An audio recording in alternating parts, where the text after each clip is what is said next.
ఆయన గారు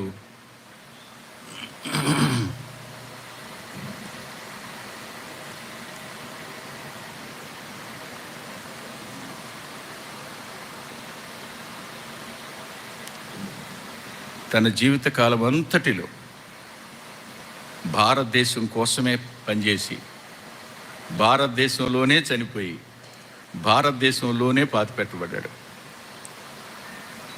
ఆయన అసలు ఆయన జీవితానికి అర్థం ఏమిటి? పెళ్లి చేసుకోవాలా?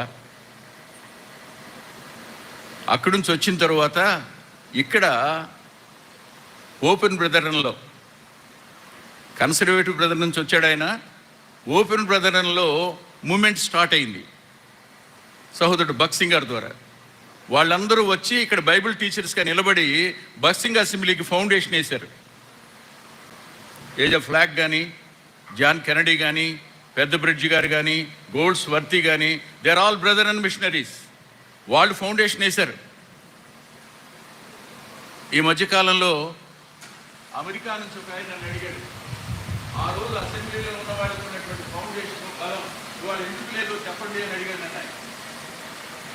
నేను చెప్పాను, ఒకప్పుడు బ్రదర్ మిషనరీస్ ఉండేవాళ్ళు ఇక్కడ, వాళ్ళు బైబిల్ టీచర్స్, వాళ్ళు సరైన ఫౌండేషన్ వేశారు. బాటరీ ఉన్నారే, వీళ్ళు వాళ్ళని వెళ్ళగొట్టేసి బయటకు పొమ్మని వాళ్ళు వెళ్ళిపోయారు. ఇప్పుడు ఒక్క బైబిల్ టీచర్ లేడు అందులో, అందుకని ఇలాంటి పుస్తకం వచ్చింది లేదు. వాళ్ళ అంగీకరించారు. ఆయన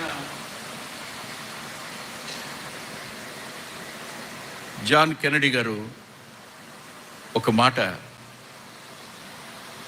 తన జీవితంలో ఇలా అన్నాడు. ఏమన్నాడంటే, జీవితం చిన్నదే కావచ్చు, జీవితం చిన్నదే కావచ్చు, శ్రమ నీకు చాలా పెద్దదనిపించవచ్చు. జీవితం చిన్నదే కావచ్చు, శ్రమ నీకు పెద్దదిగా అనిపించవచ్చు, కానీ శ్రమ తీసివేయడానికి దేవునికి ఎంతో సమయం పట్టదు. అయితే ఆయన ఎందుకు అనుమతిస్తున్నాడు అని ఒక్క క్షణం నువ్వు ఆలోచిస్తే, నీవు ఆయన రూపంలోనికి రావడం అనేది ఆయన కోరుకున్న ఉన్నతమైన ప్రమాణం.